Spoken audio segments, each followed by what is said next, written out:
do Senhor, meus queridos irmãos e irmãs em Cristo, é uma alegria e um privilégio poder estar com todos vocês, mesmo que distantes, né, em mais uma EBD da nossa igreja Assembleia de Deus, Marcas do Evangelho. É para mim uma honra, para mim um prazer e um privilégio poder servir aos irmãos nessa manhã, em mais uma aula, em mais um estudo abençoado. Esse trimestre que tem sido um trimestre riquíssimo em conhecimento, que nós estamos estudando a vida e o ministério de Paulo, um dos mais importantes apóstolos da palavra de Deus, que nos ensina, cujo exemplo ecoa até hoje no mundo inteiro. Então, a vida desse apóstolo é importantíssimo para nós que queremos ser imitadores de Cristo, e essa lição, esse trimestre, tem sido uma riqueza de conteúdo. Se você tiver a oportunidade, revisite as nossas aulas, veja novamente, anote, estude, porque isso é conteúdo do céu para as nossas vidas. Amém, irmãos?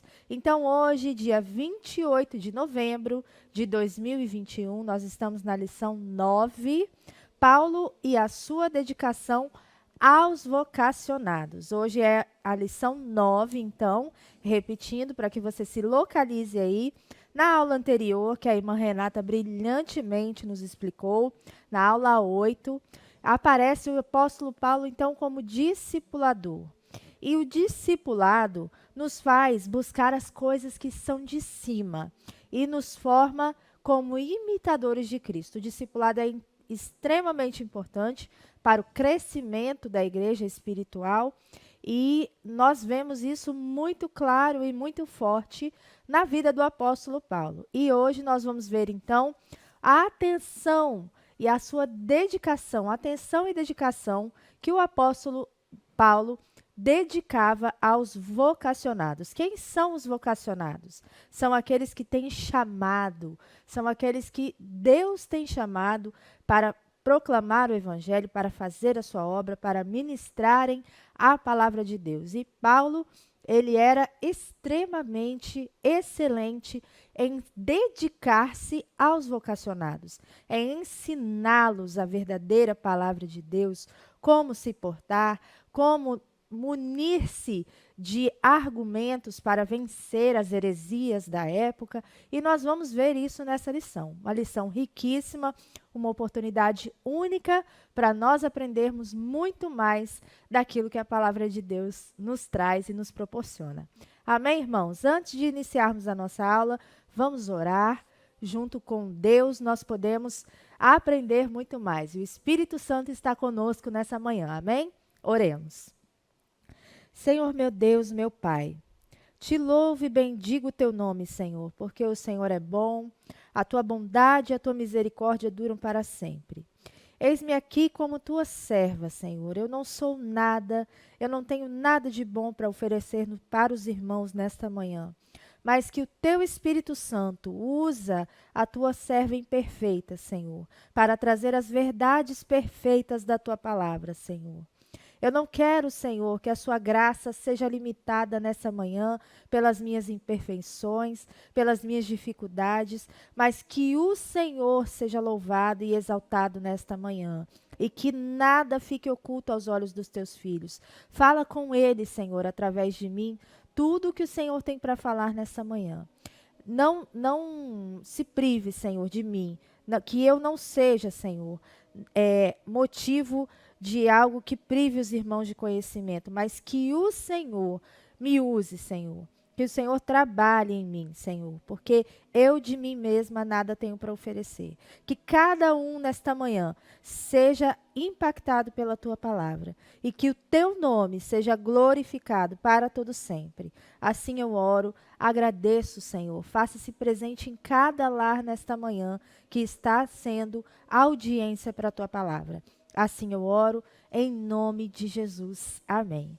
Agora já embanhados, do Espírito Santo, podemos começar a nossa aula para a glória de Deus. Eu quero, Antes de tudo, desejar boas-vindas aos nossos visitantes nessa manhã. Seja muito bem-vindo em nosso meio. Você é nosso convidado para estar conosco logo mais no culto à noite, às 18 horas.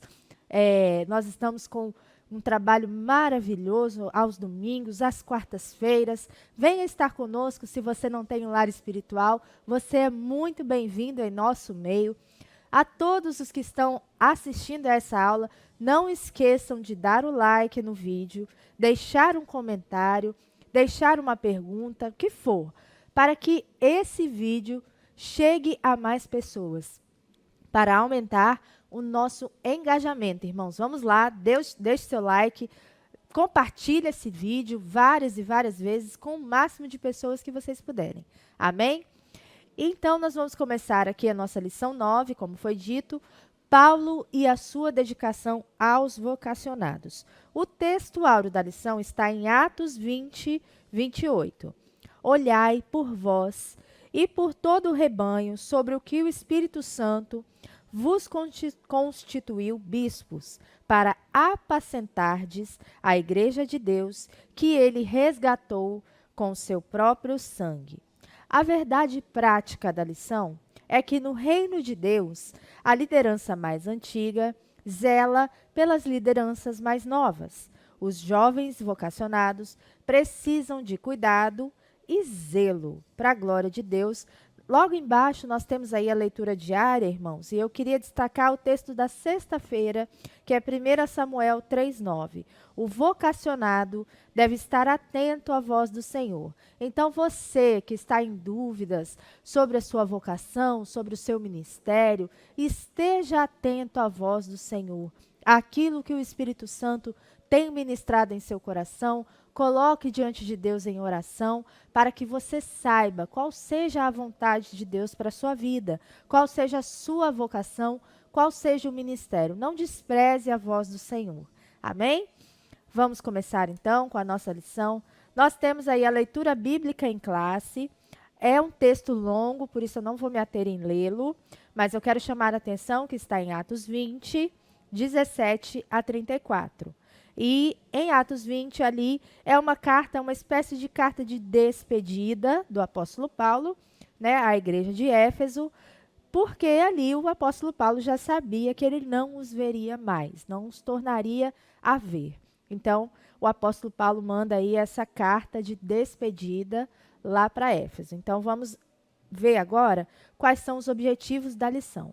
O objetivo mais geral que nós temos com essa lição é afirmar o papel de cuidador da liderança mais antiga, da liderança mais jovem. Então, nós temos os discipulandos, que são aqueles que aprendem, e os discipuladores, que são a liderança, os pastores, os mais antigos da igreja. Aqueles que têm vocação precisam ser liderados, precisam ser ensinados. Então, é uma hierarquia, correto? E um dos objetivos específicos, também nós temos 3. O primeiro é apontar Éfeso como ponto de partida do aprendizado dos vocacionados. O segundo é assinalar o legado doutrinário de Paulo para os novos líderes e enfatizar o apelo de Paulo aos líderes é o nosso terceiro objetivo específico dessa lição. Então, nós temos muito que aprender, muito que ver pela frente. Vamos lá, vamos começar. Na nossa introdução, vamos estudar, irmãos, sobre o grande legado do apóstolo Paulo. Nós temos visto até aqui que a vida de Paulo tem sido um exemplo, a vida de Paulo tem sido algo extraordinário e ela ecoa a sua voz até os dias de hoje, não é mesmo? Talvez depois de Jesus, Paulo tenha sido o maior vulto, de maior expressão da Bíblia, pelos feitos, né? De todo o seu ministério, por tudo que ele alcançou, por todos os povos, por todos os lugares por onde passou, Paulo foi realmente um ministro, um apóstolo da palavra de Deus. Ele fez a diferença, não teve nada da sua vida por preciosa, ele realmente negou a si mesmo, tomou a sua cruz todos os dias e, em prol da palavra de Deus, ele foi aos lugares mais longínquos, enfrentou os maiores tipos de perigos, ele não teve em nada sua vida por preciosa. Ele negou-se a si mesmo, carregou a sua cruz, e por isso esse exemplo, esse zelo de Deus com que Paulo teve durante todo o seu percurso, durante todo o seu ministério, até hoje é exemplo para nós. Não é mesmo? E muitas vezes nós olhamos para a vida de Paulo e ficamos pensando assim: puxa vida, é algo talvez inatingível para os meus padrões. Na verdade, basta que nós nos coloquemos à disposição do Senhor. Nós deixemos tudo, entregamos e entreguemos tudo nas mãos do Senhor, que a exemplo de Paulo, ele pode fazer o mesmo com cada um de nós, né? Nós temos aí uma nova geração por vir, estejamos orando, estejamos intercedendo por eles, para que novos Paulo, novos missionários, novos pregadores da palavra de Deus, cheios de fogo, cheios de ardor, cheios da unção do Espírito, se levantem ainda nessa geração, porque o tempo se aproxima. Então, vamos lá, vamos iniciar a nossa lição. Paulo deixou um grande legado para os obreiros da atualidade. A sua maneira de ensinar os novos vocacionados, o legado doutrinário de Paulo para os novos obreiros e seus apelos aos líderes para cuidar do rebanho de Deus. Tudo isso fala conosco até hoje. Temos muito que aprender com a vida e com o ministério de Paulo, e que o Espírito Santo fale aos nossos corações. O que eu gostaria de ressaltar é que o apóstolo Paulo, ele tinha esse zelo, ele tinha essa vontade de vocacionar, de ensinar os vocacionados, porque ele sabia que ele logo passaria. Não é mesmo? Nós sabemos que a nossa vida aqui é muito breve, é muito curta, mas a igreja permaneceria. Então, Paulo já tinha essa visão, esse vislumbre do que viria para frente, né? Até pelas revelações que o próprio Senhor Jesus Cristo passou para ele. Não é mesmo? Então, ele sabia que essa obra não ia terminar nele mesmo. E, pelo contrário, avançaria por longos e longos anos até que Jesus voltasse. É por isso que é muito significativo que nós nos conscientizemos que o reino de Deus é muito maior que qualquer interesse que nós, humanos, com visão limitada do que Deus quer fazer, do que Deus tem para fazer nesse mundo, temos, não é mesmo? A obra de evangelização e de discipulado não pode parar por falta de novos obreiros. Nós que somos as lideranças mais antigas, precisamos cuidar das mais novas, porque a verdade é que a seara ainda é grande e ainda são poucos os que se dispõem. Os obreiros ainda são poucos para o tamanho da seara que o Senhor tem para que nós trabalhemos. Então, nós precisamos rogar, nós precisamos clamar para que novos líderes se levantem. E não só clamar e orar, nós precisamos discipular, nós precisamos ensinar. E para que nós ensinemos, nós também precisamos ser ensinados. Nós também precisamos estar preparados. Por isso a importância da escola bíblica dominical. Porque cada escola bíblica dominical é um modo de preparar novos líderes, preparar novas pessoas. Quanto mais nos aprofundamos, quanto mais estudamos, mais o Espírito Santo vai fazendo a obra em nós e mais a obra de Deus vai crescendo. E é para isso que nós estamos aqui. Amém?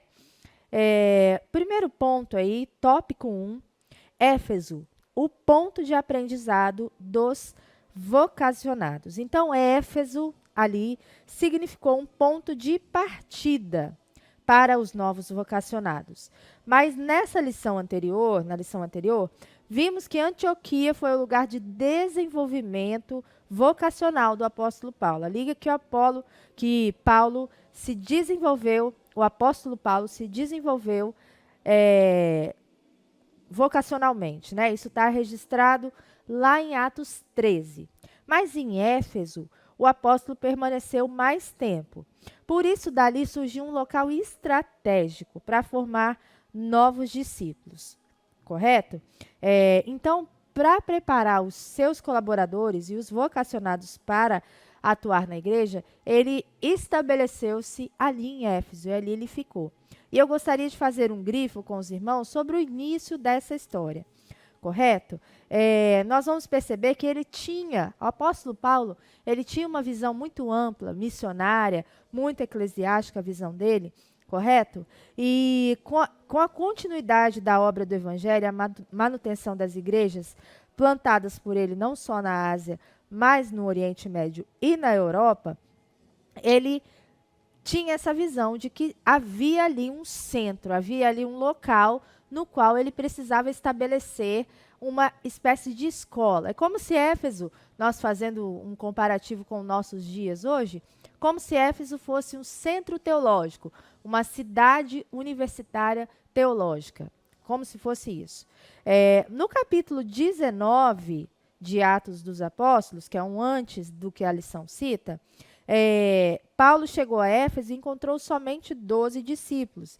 E esses discípulos, eles ainda não tinham ouvido falar de Jesus, a não ser nos sermões de Apolo, que era o judeu de Alexandria, que só conhecia a mensagem profética.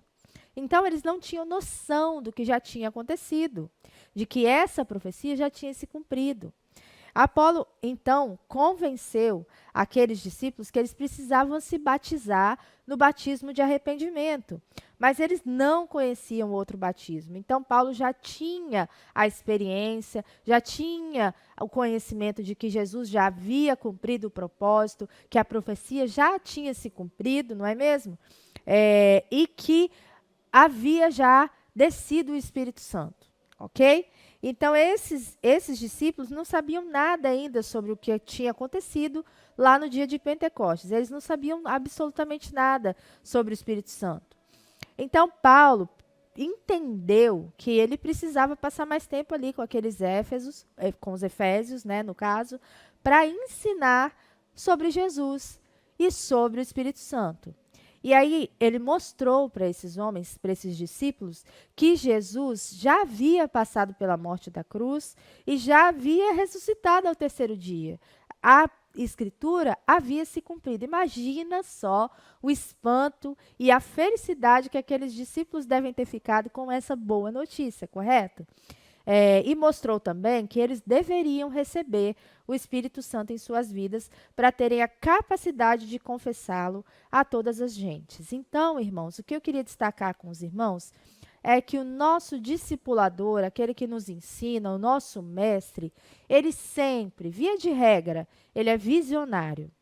Ele enxerga além do que nós, que somos discípulos, enxergamos. Nós vemos esse exemplo aqui claro, né? Ali os efésios, eles tinham um conhecimento limitado.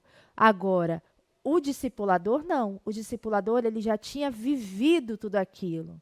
Ele tinha a vivência. Não é apenas o conhecimento, é também a vivência. Às vezes, a gente não leva em consideração muito, né, os nossos pastores ensinam, mas eles não têm só o conhecimento teológico, eles têm a vivência, eles têm uma visão além, porque o Espírito Santo revela, por causa da vivência que eles já tiveram, por causa do tempo que eles já viveram de oração, de joelho, pregando e fazendo a obra. Então, sempre nós devemos respeitar e levar em consideração as experiências pregressas dos nossos líderes, a experiência até que vem com a idade mesmo, né? Porque nós vemos hoje, por exemplo, muitos jovens, né, muitas pessoas muito jovens que não levam em consideração e até às vezes desrespeitam, querem fazer as coisas de qualquer jeito, de qualquer maneira, da forma como acham, como pensam que é o certo, e na verdade não é isso, né? Nós devemos respeitar, nós devemos ouvir, nós devemos aprender e ser humildes, né? Porque não adianta nada também a gente aprender e não ter a humildade. A gente vê aí ao longo da história de Paulo, que ele foi sendo tratado também nessa área, né? Anteriormente, o Saulo era um homem muito arrogante, ele era muito, né, cheio de si, confiado e fiado nos seus próprios conhecimentos, não é mesmo? Então, nós vemos aí o Paulo sendo quebrantado, o Paulo sendo moldado, sendo humilhado para que Deus fosse exaltado. Então, para que nós exaltemos ao Senhor nas nossas vidas, é necessário que nós nos humilhemos, baixemos a cabeça para ouvir e para aprender com os nossos líderes. Esse foi o ponto 1. Ponto 2, Paulo e o despertamento das novas vocações. O ministério de Paulo tomou uma proporção muito ampla, talvez maior até do que ele esperava. Era um ministério internacional. Você vê Paulo fazendo inúmeras viagens, principalmente ali na Ásia, né? E Paulo, na sua época, era um influenciador, né? Ele influenciava até mesmo sem ter redes sociais. E até hoje, como eu já disse em alguns momentos dessa aula, ele é um vulto que ecoa em nossos dias. Até hoje, o exemplo de Paulo fala conosco, não é mesmo? Tudo que ele fez ficou para a história. E muitos de nós desejamos ser como Paulo. Desejamos estar na obra do Senhor, dedicados verdadeiramente na obra do Senhor, não é mesmo? E Paulo, ele só conseguiu esse vulto todo depois que ele teve a experiência, o encontro com Jesus, né? Quando Jesus foi lá naquela estrada em Damasco e se revelou a ele. Porque todo o conhecimento teológico até então de Paulo, de nada lhe valeu, a não ser para o tornar um carrasco. Alguém do qual as pessoas se amedrontavam, não é mesmo? Alguém do qual as pessoas fugiam, tremiam só de ouvir o nome, né? Então, alguém que tinha muito zelo, mas pouco amor. Então, o amor se materializou na frente de Paulo para a glória dele mesmo e fez com que ele entendesse que o zelo sem o amor nada valeria, né? E até hoje nós temos aí todas as cartas de Paulo, todo o ensinamento de Paulo, e esse ensinamento ecoa para nós em nossos dias. Então, o que eu quero dizer para os irmãos é que pouco adianta que nós tenhamos tanto estudo, tanta retórica, tanta coisa boa aprendida, mas pouco amor, pouco zelo pela obra, né? Então, Paulo, ele tinha excesso de zelo, ele tinha conhecimento demasiado, mas ele não tinha amor. Então, Jesus, o amor encarnado, se mostrou para Paulo e dali para frente a história de Paulo foi outra, foi diferenciada, né? E nós vemos isso, o cuidado, o amor de Deus para com a vida de Paulo e quanto era necessário para que ele fizesse a obra do Senhor, não é? Quanto era necessário para que esse homem que tinha tanto zelo, para que ele fizesse a obra de Deus crescer e frutificar no mundo inteiro, não é? Para levar as boas novas aos centros culturais do mundo, ele não podia atuar sozinho, não é? Por isso, o apóstolo arregimentou e investiu em pessoas que o auxiliassem a levar o evangelho. E aí nós temos nomes como Timóteo, Sópatro, Segundo, Trófimo, Tíquico, Tito, Aristarco, Filemão, Gaio e tantos outros que são citados na palavra. Então, essas pessoas recebiam ensinos diretamente do apóstolo de Paulo e o ministério dele despertava novas vocações, não é mesmo? Então, no nosso tópico 3 agora, Paulo, um mestre inspirado. O apóstolo Paulo aproveitou a boa vontade de seus filhos na fé para o aprendizado no Evangelho. Nesse sentido, ele tornou-se um mestre inspirado para os que o ouviam, pois o apóstolo recebera revelações do próprio Senhor. Então, você vê ali, antes da revelação do Senhor, antes do Senhor se revelar, se mostrar a Paulo, Paulo tinha o conhecimento. E ele ali, ele não influenciava as pessoas, ele amedrontava, ele afastava as pessoas, né? A partir do momento em que Paulo recebeu o fogo do Espírito Santo, a partir do momento em que Paulo recebeu o conhecimento do próprio Jesus, ele passou a ser o ministério, o maior ministério de todos até hoje. E essa é a importância, irmãos, do líder ser alguém inspirado pelo Espírito Santo. Nós vemos aí uma série de discussões teológicas que não levam a nada, que não salvam vidas, que discutem e não chegam a lugar nenhum. E às vezes nós não entendemos por que o mundo vai de mal a pior. Mas é por isso, porque esses homens estão fiados naquilo que aprenderam. Leram a palavra, leem a Bíblia, se enchem de conhecimento, se incham de conhecimento, mas não estão edificados em amor, como diz a palavra de Deus. O conhecimento incha, mas o amor edifica. Nós vemos aí o ministério de Paulo sendo edificado a partir do momento que ele sentiu o amor de Deus, que ele foi inspirado pelo Espírito Santo. Assim, Paulo reunia vocacionados para dar-lhe instruções de como pastorear a igreja local. Nós temos 3 epístolas paulinas, denominadas cartas pastorais, que no caso é 1ª e 2ª Timóteo e Tito. Ali há instruções como se deve pastorear uma igreja, falar com as pessoas na igreja local, segundo as faixas etárias, a constituição e o preparo de novos líderes. Ele tinha esse cuidado, não é? Então, Paulo estava ali constantemente exortando, ensinando, dizendo como se deveria proceder na igreja. E esse deve ser também o nosso cuidado, porque um ministério, ele só é estável quando nós temos esse cuidado. A estabilidade ministerial da igreja precisa desse cuidado, correto? E aqui eu gostaria de destacar também que quando Paulo ensinava naquela época, nós temos ali uma época na qual as coisas eram raras, eram muito difíceis, não é?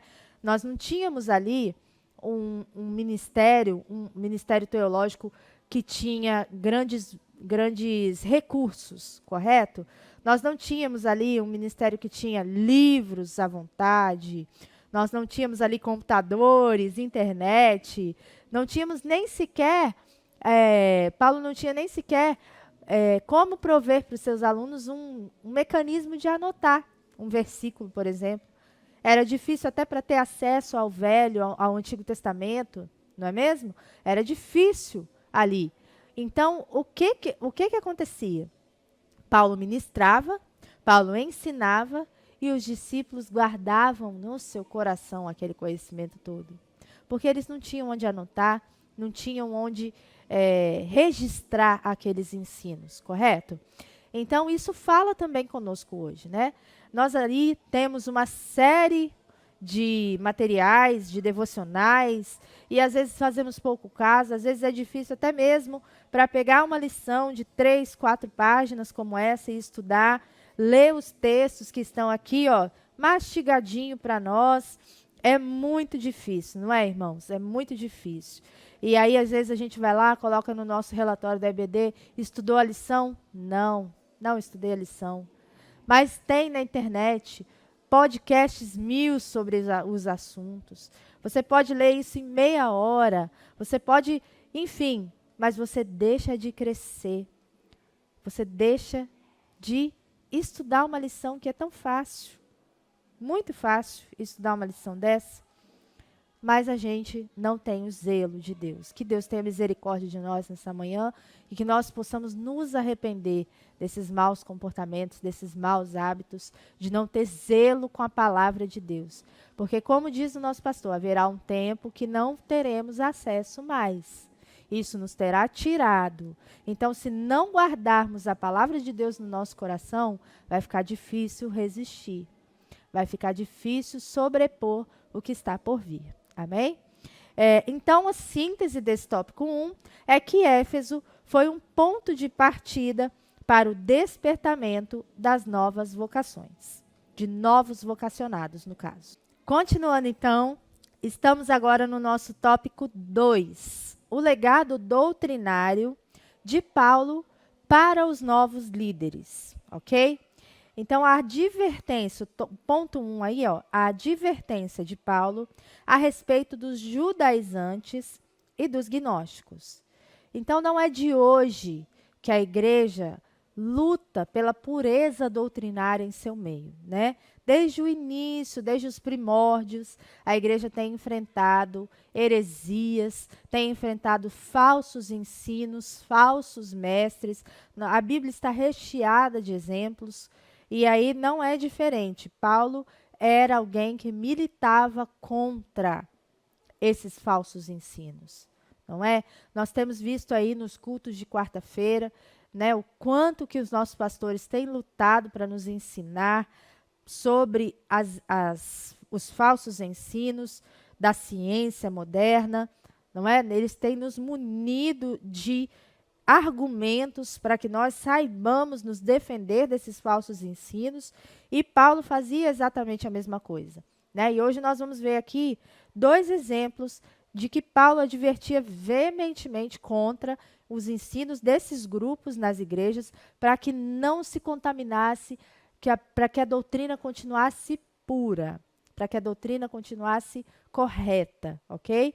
Então, o apóstolo Paulo, ele lutava, ele realmente militava contra. E por muitas e muitas vezes nós vamos ver na palavra de Deus que ele incomodava, porque essas doutrinas, meus irmãos, elas não são somente ideológicas ou filosóficas, elas vêm do inferno para tirar a paz, para tirar a pureza da igreja.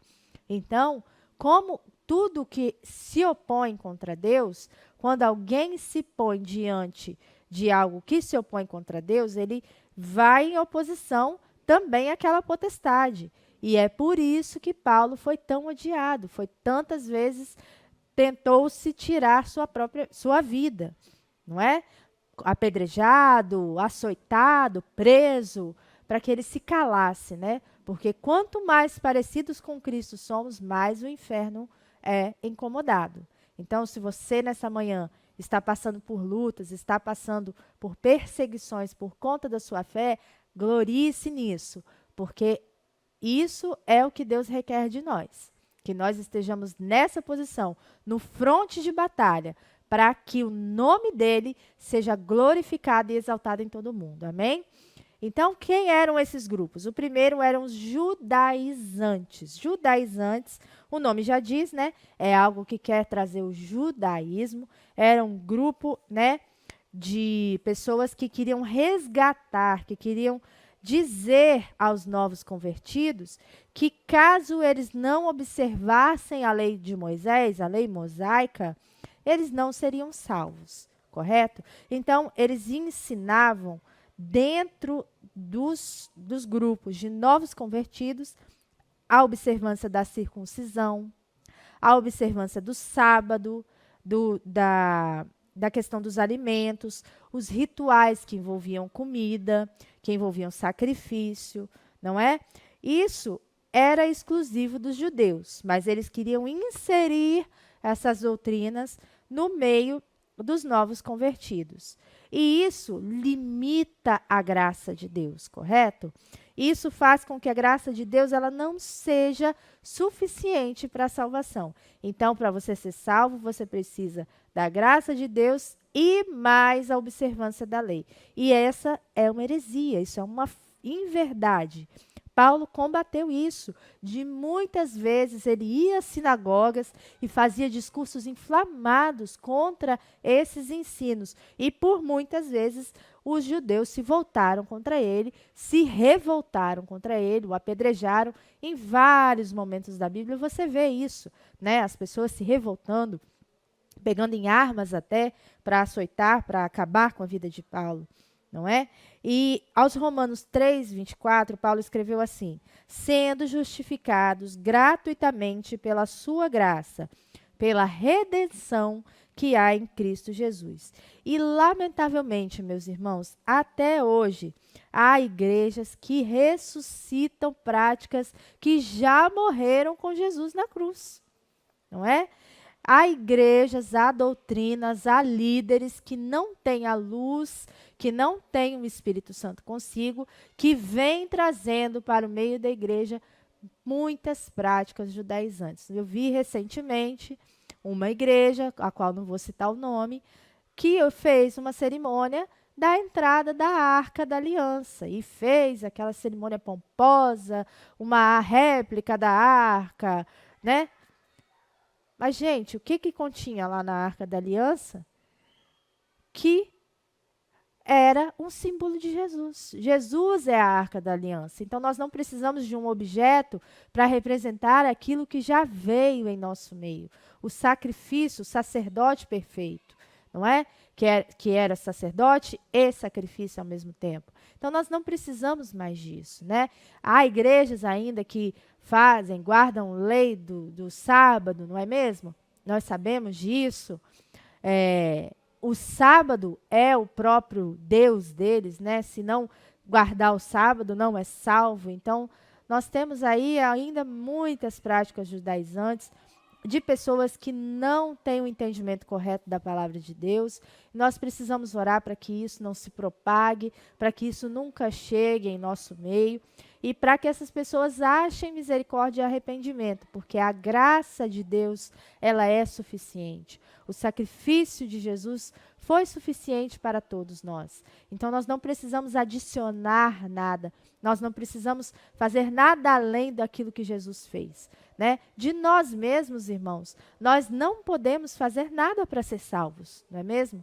Eu posso estar aqui todos os dias na igreja, posso participar de todos os ministérios, posso fazer 1000 coisas para Jesus e isso não me salvará.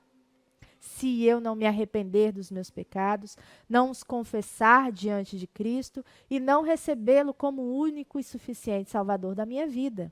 Porque isso são práticas, é legalismo, é algo que nos afasta ainda mais de Deus ao invés de nos aproximar dele. A graça nos é suficiente. O sangue de Jesus é suficiente. E é para isso que ele veio a essa terra, para derramar da sua graça, para que nós fôssemos salvos, não é verdade? Então, que graça maravilhosa. Nós não precisamos fazer nada. Nós precisamos apenas dizer, Senhor, Tu és o meu Salvador. Nós precisamos apenas confessá-lo com os nossos lábios, com o nosso coração e com o nosso intelecto. Que isso é suficiente para Ele. Glória a Deus por essa verdade tão maravilhosa. Nós não estamos presos a ritos, nós não estamos presos a sacrifícios inúteis. Graças a Deus pelo sacrifício vivo e perfeito de Jesus na cruz. Amém?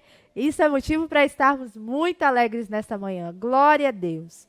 Então, os judaizantes eram aqueles judeus que queriam tirar dos cristãos novos convertidos a graça que eles não conseguiram entender, que eles não conseguiram receber para si.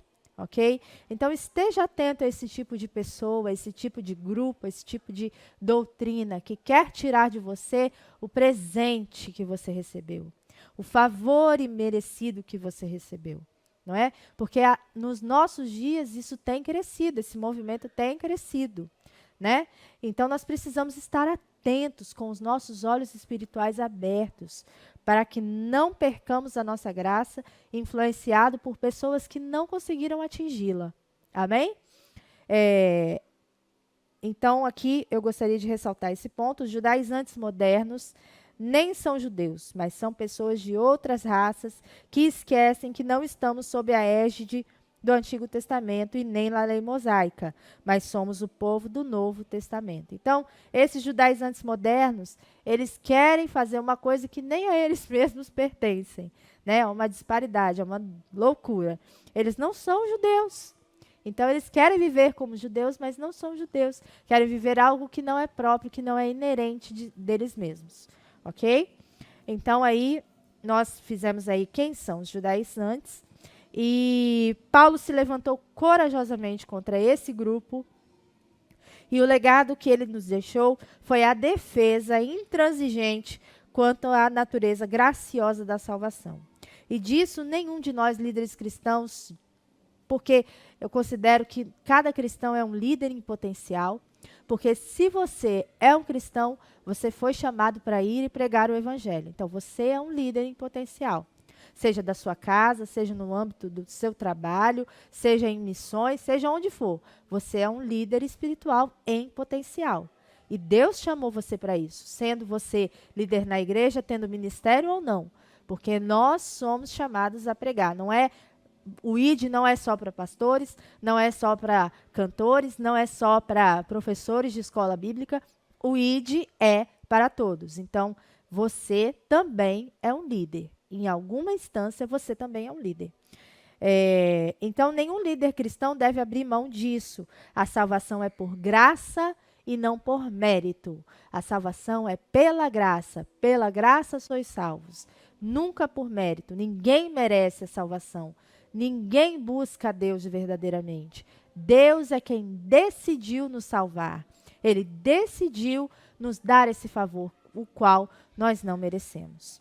E havia outro grupo também, o qual Paulo veementemente combateu, que eram os gnósticos. E nós vamos ver um pouco sobre os gnósticos agora. Então, esse grupo dos gnósticos, havia, inclusive, naquela época, cristãos que eram adeptos do gnosticismo, né? Então, o que é esse gnosticismo? Eles acrescentam elementos filosóficos à fé cristã. E esses elementos filosóficos corrompiam a sã doutrina. É uma filosofia extremamente prejudicial ao evangelho. Os gnósticos se consideravam mais espirituais do que os demais. Para eles, o espírito era mais importante que o corpo. E eles ensinavam que o corpo é matéria imprestável. Então, os gnósticos, olha só, eu quero frisar esse ponto bem com os irmãos, para que fique bem claro, porque nós precisamos nos munir do conhecimento para entender.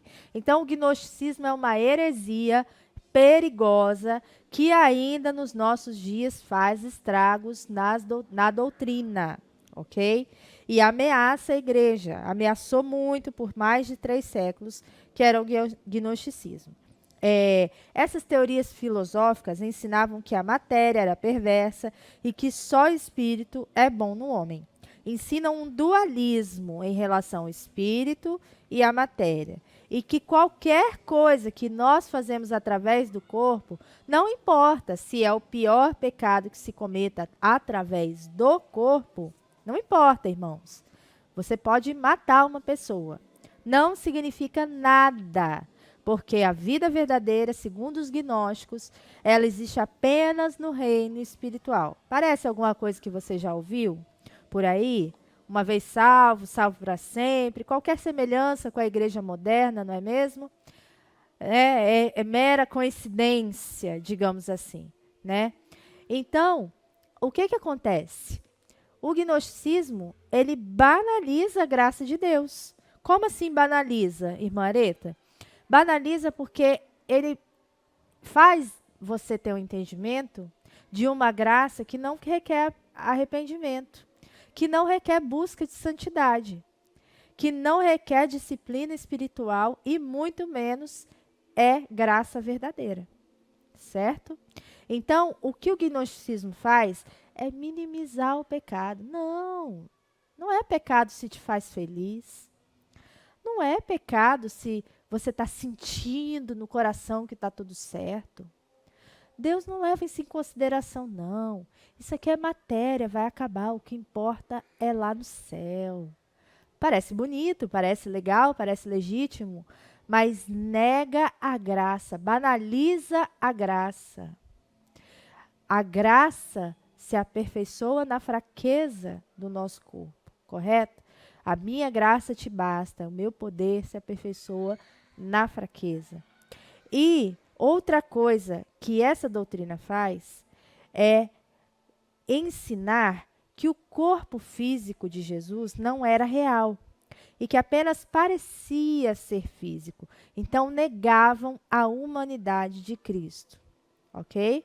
Então, presta atenção. Por que negar a humanidade de Cristo? Há uma teologia diabólica por trás disso. Negar a humanidade de Cristo significa minimizar o sacrifício. Entende a estratégia que Satanás usou com o gnosticismo? Ele quer dizer para as pessoas o seguinte: olha, tudo bem, a gente não sabe se Jesus era humano mesmo, não. A gente entende que ele era apenas espiritual.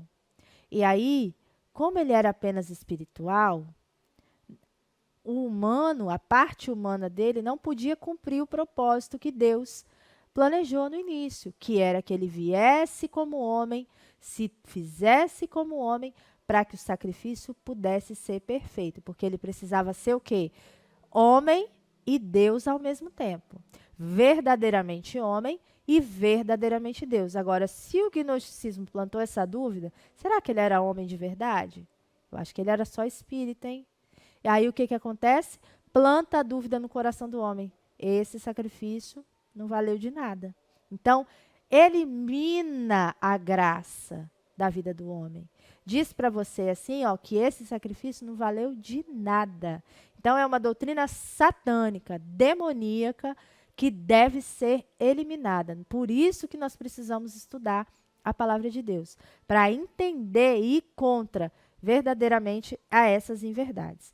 A Bíblia rejeita totalmente essa heresia, ensina que Jesus foi verdadeiro homem e verdadeiro Deus, como está em 1 João 4, de 1 a 3.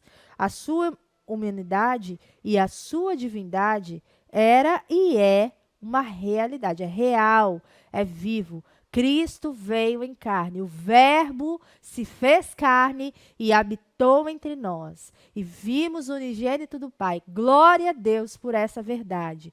E isso é verdade, é fundamento. Não pode ser retirado da palavra de Deus. E eu gostaria de falar ainda um pouco mais sobre a questão dessas filosofias, não é? O evangelho, meus irmãos, ele não pode ser adaptado às realidades humanas. Ele não pode sequer ser comparado a qualquer filosofia do mundo. Por quê? Porque filosofia mundana, ela vem de um coração caído. Ela vem de um coração rebelde. Nós vemos aí, ó, nós temos inúmeras filosofias, inúmeros esquemas, nós temos inúmeras coisas, inúmeras doutrinas mundanas que estudamos que nem tem a ver com religião, não é mesmo? Nós temos inúmeros conceitos mundanos que foram sendo difundidos, propagados, que foram sendo estudados, vêm sendo até ao longo dos anos estudados nas faculdades, como se fossem verdades que não mudam a realidade desse mundo. Nós vemos aí, ó, o mundo vai de mal a pior com ideias perfeitas no papel, não é mesmo? Então, citar um exemplo simples, não é? A Constituição Federal, linda no papel, cheia de ideias maravilhosas, mas na prática ela não se cumpre, ela não vinga. Por quê? Porque não vem acompanhada de poder verdadeiro.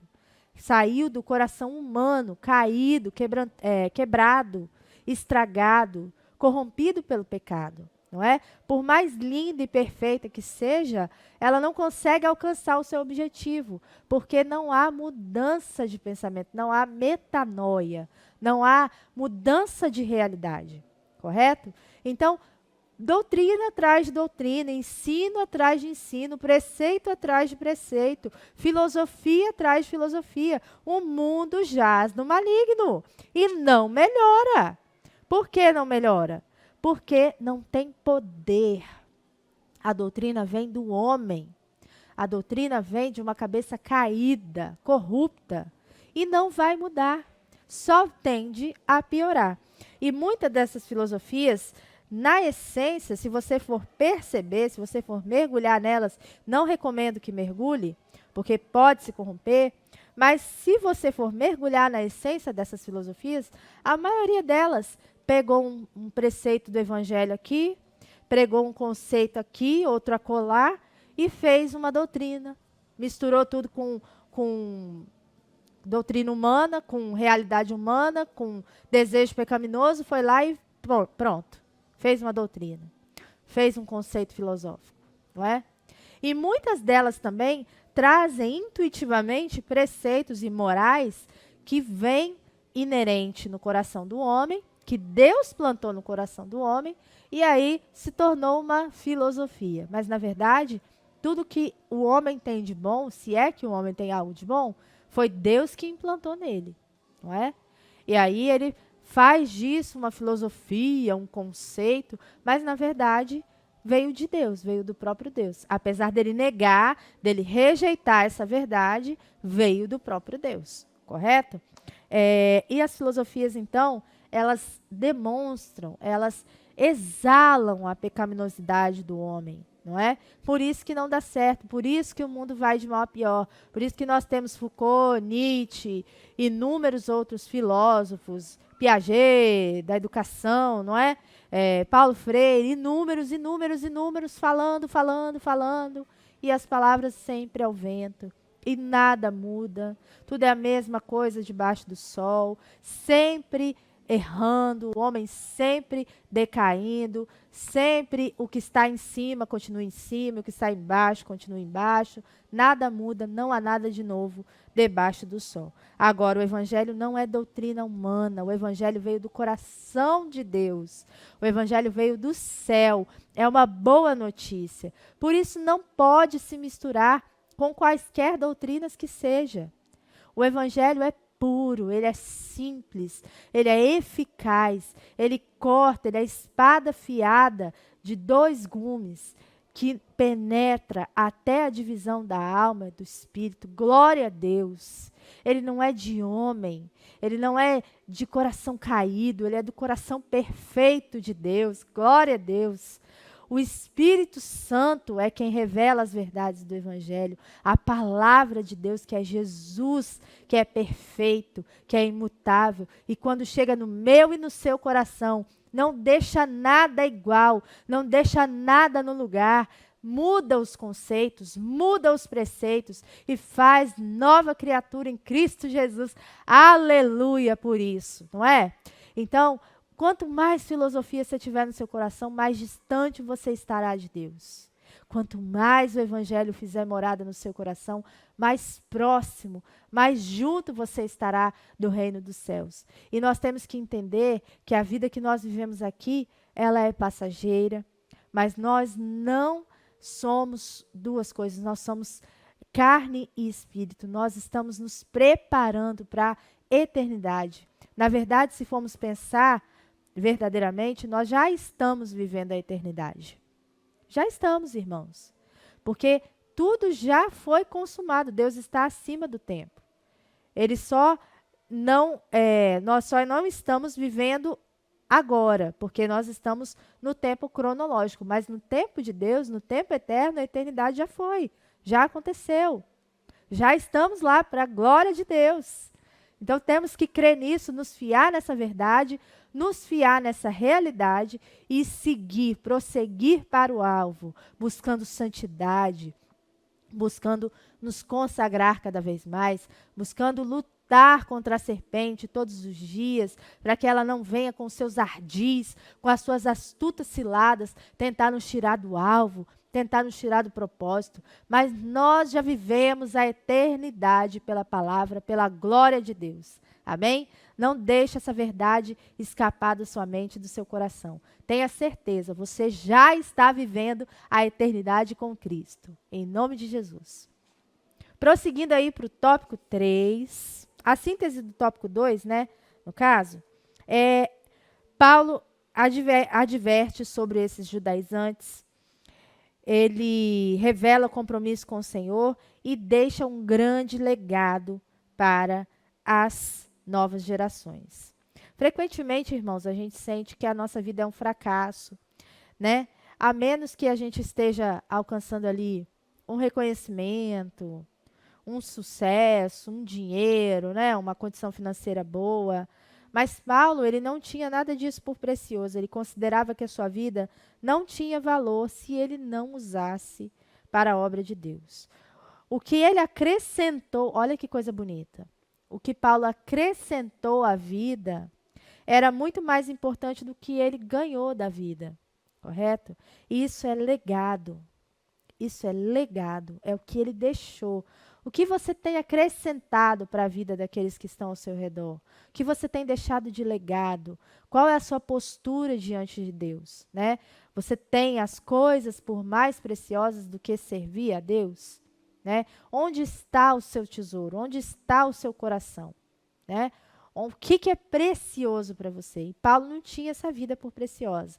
O que ele deixou foi legado, foi história, né? Não foi herança material, foi herança espiritual e que fala conosco até hoje. Que nós busquemos, meus irmãos, deixar esse legado para as próximas gerações.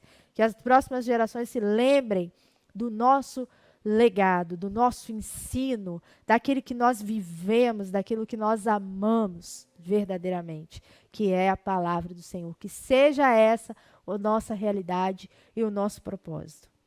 Então, agora sim, partindo para o próximo tópico, o tópico 3, Paulo apela aos líderes sobre o desprendimento do obreiro para realizar a obra de Deus. Ponto 1. O apóstolo fala sobre o desapego material na vida do obreiro.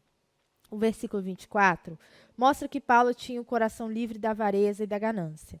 Sua vida mostra que o desprendimento das coisas materiais e plena dependência em Deus são características inegociáveis na vida do obreiro cristão. Não podemos nos perder ministerialmente por causa da avareza e da ganância. Lembremos do exemplo de Paulo. Então, olha só. É importante sermos prósperos para investirmos na obra de Deus. É importante que nós desejemos abençoar os nossos irmãos, os nossos pastores, a obra de Deus. Trabalhemos para que isso aconteça. Mas é importante também não nos deixarmos levar pela ganância, não deixar que o dinheiro, o poder, nos engane com a sua sedução, não é? Porque quando se tem dinheiro, tudo é muito fácil, tudo é muito tranquilo, não é mesmo? E aí nós temos que ficar atentos para que isso não nos enrede, para que isso não nos encante mais que o reino de Deus. Porque é isso que tem acontecido, né? Muitas pessoas têm buscado a fama, até no meio gospel, né? Que se diz, no meio gospel, né? Ah, um cantor gospel, um pregador da palavra de Deus, que cobra para pregar, que cobra para cantar, né? Então, tudo isso é errado, é abominável diante do Senhor.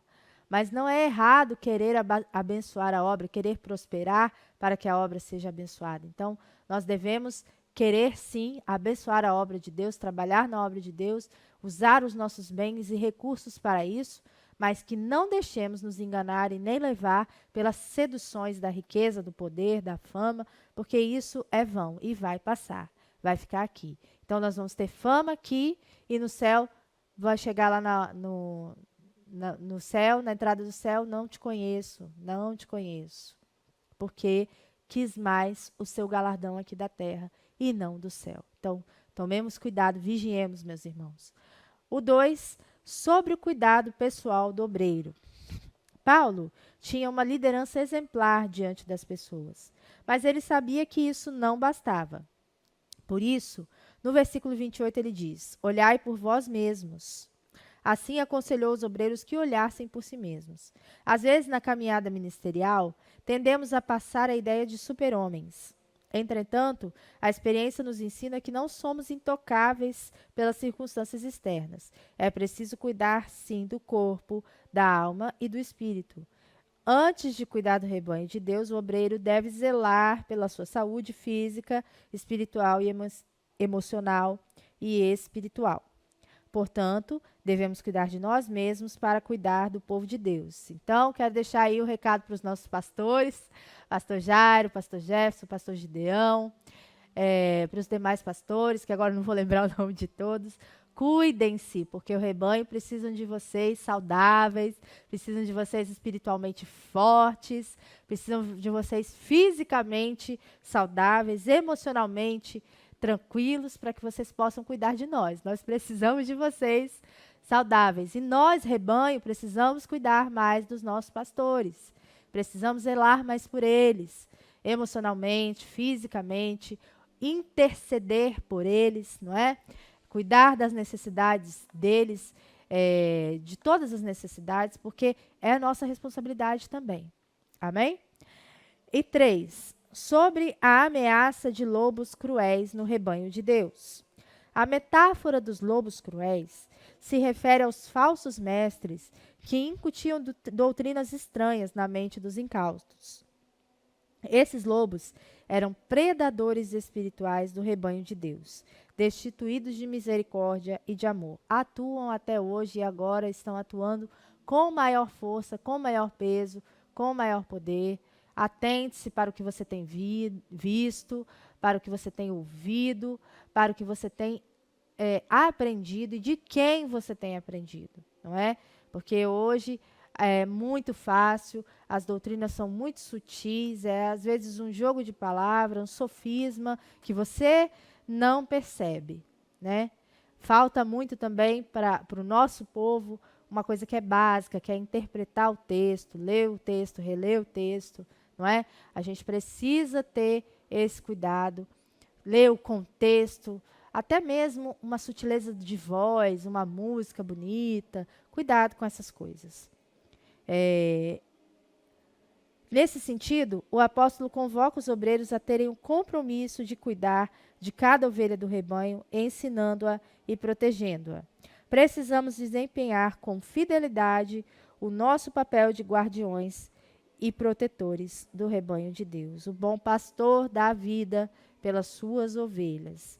E nós devemos cuidar de nós mesmos para cuidar do povo de Deus. Amém? A síntese do tópico 3, então.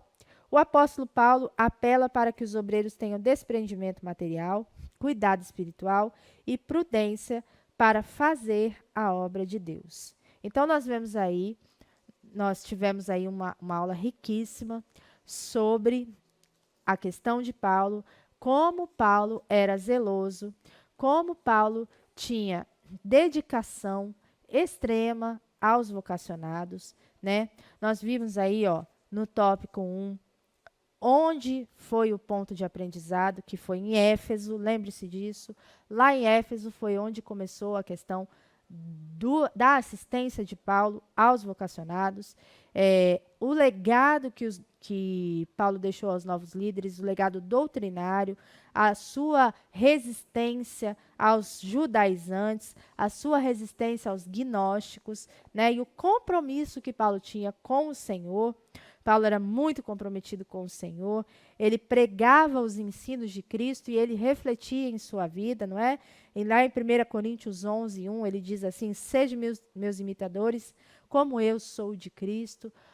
Irmãos, que nós alcancemos isso na nossa vida, né? Que nós sejamos imitadores de Cristo e que nossos pastores cada vez mais também sejam, em nome de Jesus, como eles já têm sido, né? E também o apelo de Paulo aos líderes, né, para que eles sejam desprendidos materialmente, que eles tenham cuidado de si mesmo e para que eles resistam aos lobos cruéis que tentam devorar o rebanho.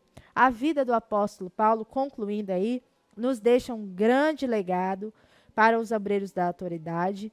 A maneira dele de despertar as novas vocações, ficava atento, não é? Nós temos que ser atentos a herança doutrinária para a nova geração de trabalhadores e o apelo desses obreiros para cuidar do rebanho de Deus são marcos importantes para nortear os ministérios dos vocacionados de Deus. É tempo de desenvolver novas vocações. Você tem dúvida quanto ao seu chamado?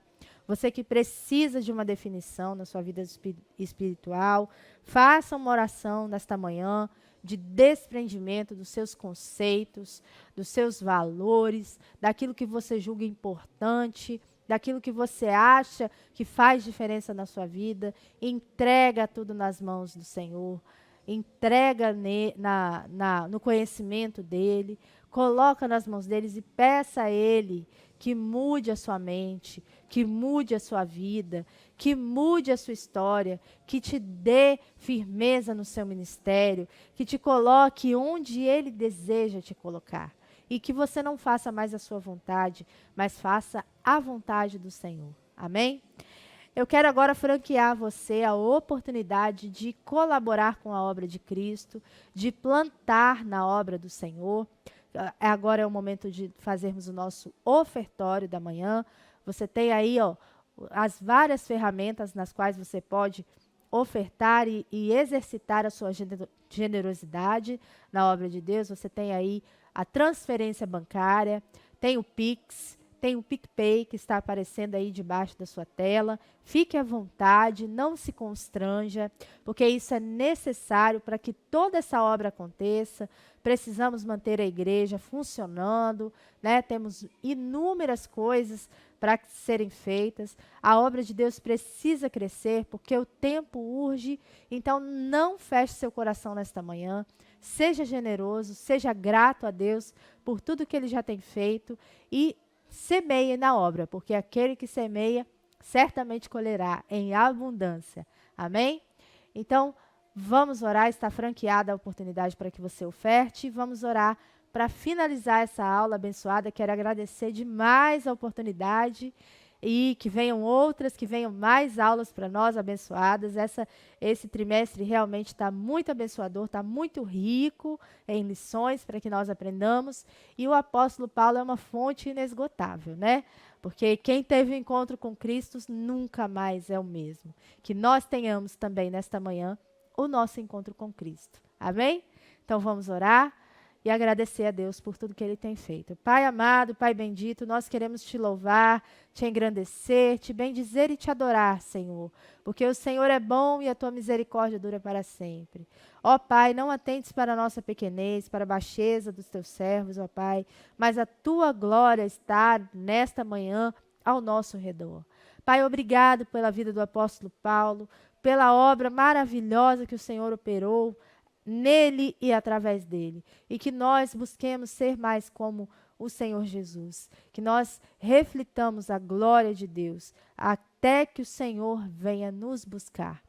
Quero te agradecer, Senhor, por cada um que nos acompanhou até aqui, pelas ofertas, Senhor, que foram depositadas na tua casa, Senhor, que sejam usadas, Senhor, somente para glorificar e bendizer o teu nome. Nós assim oramos e agradecemos em nome de Jesus. Amém. Fraterno abraço a todos, até a próxima e que Deus te abençoe em nome de Jesus.